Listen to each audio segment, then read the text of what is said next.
Hey YouTube, welcome to a non-runner's guide to running. Again, my name is Matthew Burr. I'm a third-year physical therapy student at Campbell University.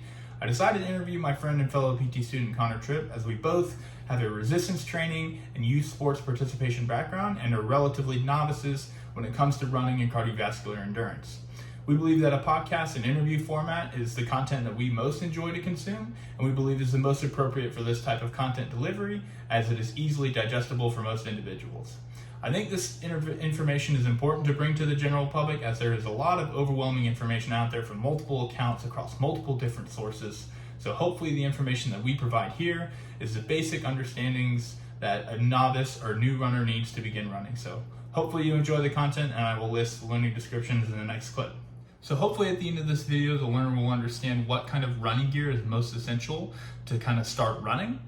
The second learning objective is the learner will understand what kind of running shoe components there are and how it relates to foot mechanics and the type of running that you're doing. The next learning objective is how running form affects your efficiency. The other one is how resistance training will affect your running economy. And the last one is how basic preparation and cool down can affect your runs. So hopefully we cover all these in the interview and podcast. So again, please like and subscribe and comment if you like the content, and I will see you in the next one. Thank you. Hey YouTube, my name is Matthew Burr. Thank you for tuning into the channel and thank you for clicking on this video. Today we're going to discuss a non-runner's guide to running with my friend and fellow PT student Connor Tripp. So Connor, can you kind of give us an introduction of yourself? Yeah, like you said, my name is Connor Tripp. I am also a PT student here at Campbell University. So a bit of background, like I'm originally from South Carolina, went to a small school in Pensacola, Florida, found out about Campbell, and that's what led me here. And so I've recently gotten into running, which we'll talk about soon, so I want to get your story on that as well. Yeah, so I just kind of a general athlete. I've done mostly strength training for the majority of my athletic career, I would say. And only recently got into running because of the various benefits that it's provided. I thought I would hate it at first, and it turned out I actually liked it the more disciplined I was with it. So I'm curious about you. You've kind of taken it a little bit further than I have. Why don't you share your story a little bit of how you've kind of progressed? Yeah, so I got COVID back in May of 2022, and so recovered from that pretty quickly. That wasn't too much of an issue, but I had a little bit of chest pain after that, and so I went to my doctor just to make sure that nothing crazy was going on, and I had like super high blood pressure, like it was like 180 over 90-ish. So he pretty much said, like, if I don't change things pretty quickly, I'm pretty much knocking on death's door. So I've been a big guy my entire life, so like it's not anything that I hadn't heard before, but this one actually kind of scared me a little bit. And so I'm like, okay, let's go ahead and make some changes, change my diet, get into some exercise and see what we can do. So that was almost 2 years ago, and since then, since I changed my diet and exercise routines, I've lost 255 pounds. So most of that was just through strength training and diet alone. I didn't really get into running until September of last year. So it wasn't really anything intentional. Like I just kind of wanted to try it because my parents were both runners and I wanted to see what it felt like. So I bought a pair of running shoes, got on the treadmill. Turns out I don't like the treadmill, so I transitioned to running outside instead. Yeah. And so since then I've run 4 half marathons, and then this past Sunday I ran a 16-mile run in preparation for a marathon by the end of the year. Excellent, very good. Yeah. I think it's important to kind of note that people can associate running with losing weight, but you can lose weight through a variety of exercise methods and diet changes and other things like that, which we'll get into later. So first thing I want to kind of start with is, like, if anybody's like coming across and finding this video, there's a lot of running content out there and some of it can be overwhelming. So this video is kind of geared for, like we said, the non-runner's guide to running. So the first topic, everybody's favorite topic, is shoes. What should a new runner look at when kind of thinking of buying their first pair of proper running shoes? Yeah, I think that's definitely the most important thing you can buy whenever you're starting into running. I know what I did, and I know what a lot of people probably do, is they just go to Google or ask a friend, like, what are the best running shoes I can buy? And that's not a horrible method to go about it, but I wouldn't suggest you go about it that way because there are a lot of different types of running shoes. So to kind of break that down into categories, there are 3 main types. You have your daily trainer, which if you're just getting into running, I'd say that's pretty much the only shoe you need to start off with. That's something you can use for long runs, for short runs, for quick speed runs, some trials, something like that. So if you're gonna get any shoe, I say just get a daily trainer. That's what I use. I like the Saucony Triumph 20s. Like, they're a cheap shoe. They have newer versions out, but those work just fine for me. And I've put hundreds of miles in those and they don't have any sign of wear and tear on them yet. So they're awesome shoes, but they work for me. So I would recommend, if you're going to get fitted for a pair of shoes, go to a store like Fleet Feet or something like that, where they can look at the way you walk and kind of analyze to see, like, do you overpronate? Does your foot move kind of weird? Do you need something that gives you a little bit more stability? So they can kind of tell you what shoe categories work for you. So that's good for a daily trainer. There are also like speed shoes. I actually just bought a pair that are coming in about a week or so. Like if you want to do like some quicker, like easy, like interval training, something like that. So that's a bit different from a daily trainer. They normally have like a carbon fiber plate in the middle of them to kind of help you propel forward. So if you're just getting into running, I would say this probably isn't the shoe you want to get yet. Once you're getting into your quicker races and want to incorporate some interval training, that's when you might want to look at a speed shoe. And then you have your race day shoes. So these shoes are insanely expensive, like $200+. So I don't even have a pair of race shoes. So, and I would say if you're just getting into running until you're signing up for some major races, don't worry about a race day shoe. Focus on your daily trainers, and then if you want a speed shoe after that, then look into that. And then another thing you want to consider when you're getting your shoe is the terrain that you're running on. So like I said, I started off on a treadmill and decided that I very quickly hated that. So I transitioned to trail running. So the trail that I run on is pretty flat, and it's like a hard, compact gravel. And so I know that the Saucony Triumphs work for me and for that environment. But if you're running on a treadmill, concrete, sand, a trail, gravel, something like that, they have different shoes that can give you the stability that you need, but that are more tailored towards that environment. So those are a few things you'll want to consider. And then outside of shoes, there's a lot of other kind of gear and accessories that kind of come along with it and can get expensive pretty quickly. What are like 2 or 3 like kind of other pieces of accessories or gear that you think a beginner runner should have? Yeah, I think the next important thing that you'll want would be a running watch. They can get pretty expensive depending on what you need. I use an Apple Watch, and it's great for runs to a certain extent, but it's not really a performance watch. It's more like a smartwatch with performance features. So if you wanted something that's like strictly for running, I'd recommend like a Garmin or something like that. They have a great running program and features that would be tailored towards a runner. So I think a running watch is definitely most important, especially if you're running a lot and you're wanting to track everything, kind of to measure your progress over time to see how you're progressing. I would absolutely recommend a running watch.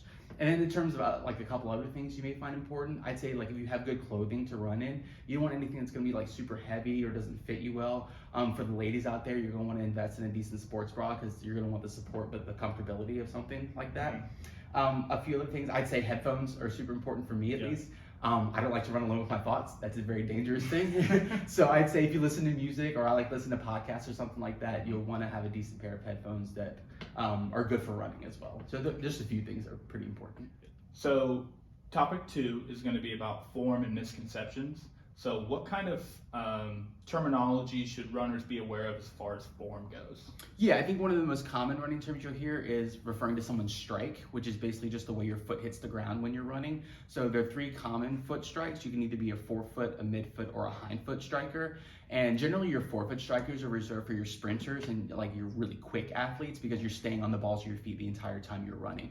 So for distance runners, you're generally never going to be a forefoot striker. You're normally just going to be either a midfoot or a hindfoot strike. In terms of like running efficiency, there may be a little bit of a difference, but in terms of like, oh, should I be a hindfoot or a midfoot striker? It doesn't really matter. You should just run in a way that's most comfortable for you. And then another common term that I hear is cadence, which is referring to your number of steps per minute. So generally your average runner is going to hang around 150 to 170 cadence.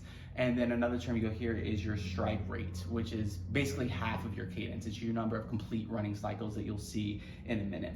And then a couple shoe terminology terms that you'll hear every once in a while will be referring to your shod, which is basically just your cushioning system in your shoe. So you can have like a max cushion system, you can have a minimalist where you have almost no cushioning, and you can have like a barefoot cushioning, which is essentially no cushioning at all. Gotcha.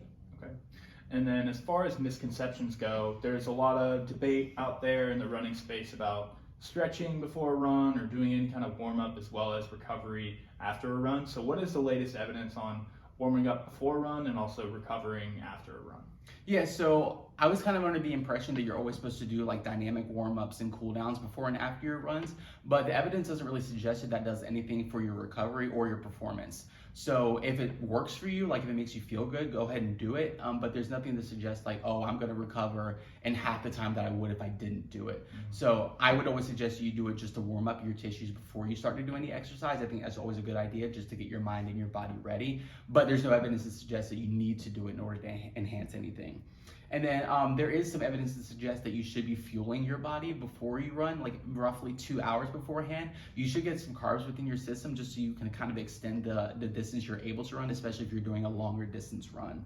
And then some other things for recovery that we can talk about. I know foam rolling is a big thing, and I've always kind of been against foam rolling just because it doesn't really feel good. But there actually is some evidence to suggest that this could be good for recovery, which I thought was very interesting. And then I know something we had talked about before is instrument-assisted soft tissue mobilization. So this isn't as common as foam rolling, but the evidence suggests that it's pretty much just as effective. However, I would suggest that most people probably aren't as comfortable with this technique, and you're more liable to hurt yourself if you're going to try it on your own. So if you're going to pick between the two of those, I'd say stick with foam rolling if you're going to do that over the IASDM, essentially. Right, and I think that foam rollers as a whole are probably like broader and more easily accessible for most people than it would be for someone else to go to a licensed provider and make sure that they're providing the manual therapy in the most correct format. Right, absolutely. So there's also some evidence to suggest that some runners can perform better with running whilst doing strength training, and others might suggest that big competitive runners might want to stay away from strength training. What is the latest evidence on strength or resistance training as it relates to running? Yeah, I think, first of all, my personal opinion, I think for your heavy long distance runners, generally they're not going to be doing as much strength training because they're really focused on their running. But there is evidence that suggests that if you're incorporating strength training along with your running program, that you could have a lot of performance benefits, such as your running economy, your performance. Squat and jump performance was measured in a particular study, and that tended to improve your VO2 max, your cardiorespiratory fitness, and your body fat percentage. So if you're incorporating strength training into your running program, like there are a lot of benefits with that outside of just the running performance.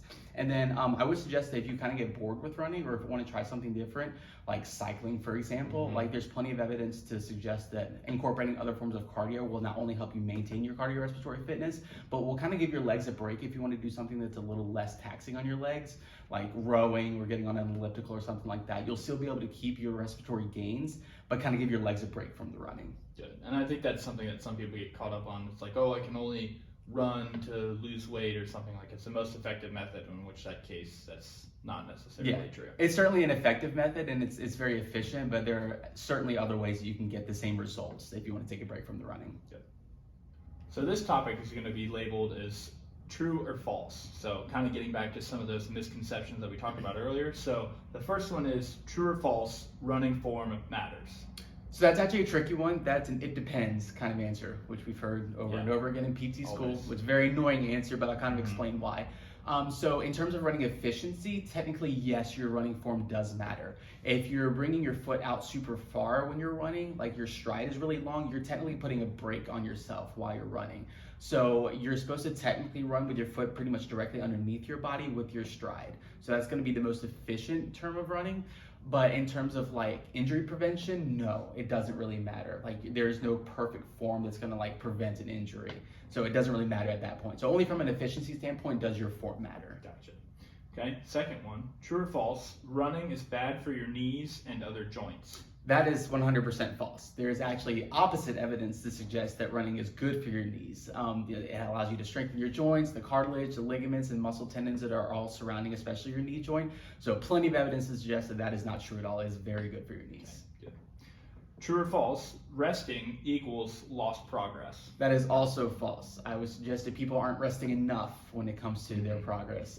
This idea that you have to run every day or you have to run super aggressively time after time is not a true narrative whatsoever. Like you need to give your body a time to rest and recover before your next run. So I would suggest that if you're still even minimally sore before your next run, your body isn't ready. Take a break, rest for another day if you need to, then get back into it. You're not going to lose your gains just because you're resting for a few days. And you personally have had some struggles when it comes to stacking on some rest days. 100%, yes. In December, I was running pretty much every day from maybe between 3 and 5 miles each day, and I ran myself into a little bit of an IT band issue. So took a break from running for a little bit and recovered just fine, and now I'm further than I was before. So definitely rest, like from personal experience and from the data, like you need to rest. Yeah. And then the last one for true or false is runners should walk during their runs. I would say that's true. I think, again, it's a common misconception that all of your runs have to be strictly running. Like, people get this mindset that like, oh, the best runners in the world like only run, they don't walk. I'm like, okay, but they started somewhere. they probably started at a point where they had to run, walk, do interval training, something like that. I know personally when I started running, I couldn't run for more than maybe 3 to 5 minutes without having to walk, just because I was new to it. So this may depend a bit more on your fitness level. So if you're a D1 athlete who's just newly getting into running, yeah, you may not have to walk as much. But if you're a sedentary 40-year-old male who's picking up running for the first time, there's nothing wrong with walking in between your runs. I would suggest that you do, just to kind of let your body get accustomed to a new event.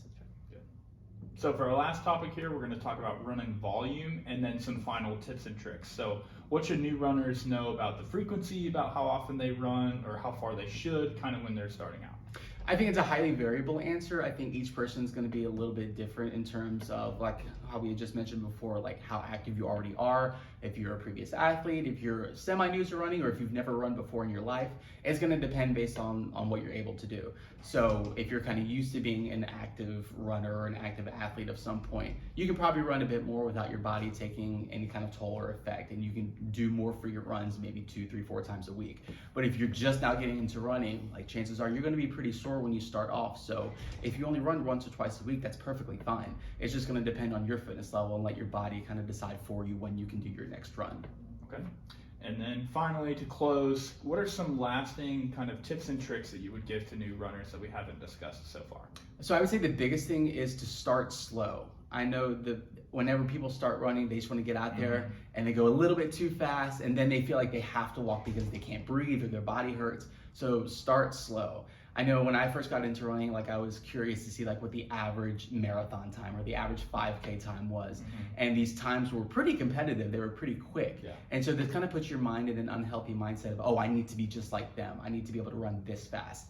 But you're a new runner. You're not the average runner yet. You'll get there, but you need to start slow. So I would suggest like the Nike Run Club app, like they have programs that you can use where you can kind of set a pace and it'll kind of ding you when you fall outside that pace. So if you're running a little too fast, it'll knock on your wrist and tell you need to slow down.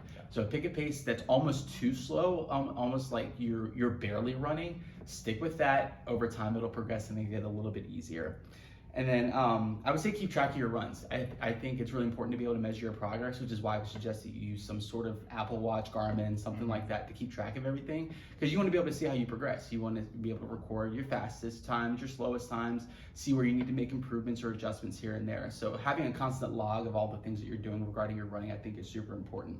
And then lastly, one of my favorite quotes is comparison is the thief of joy, which a great quote in my opinion. I think that if you're comparing yourself to other runners, that's almost going to set you up for failure. So be your own runner. Like don't run compared to anybody else. Do what you need to do, make progress as your body feels the need to do so, and just progress comfortably. Don't compare yourself to other runners. Okay, great. Well, Connor, thank you for your time. We really appreciate your insight. And thank you viewers for, again, clicking on this video. Please like and subscribe and comment if you want to hear any more content about physical therapy and all things related. Thank you.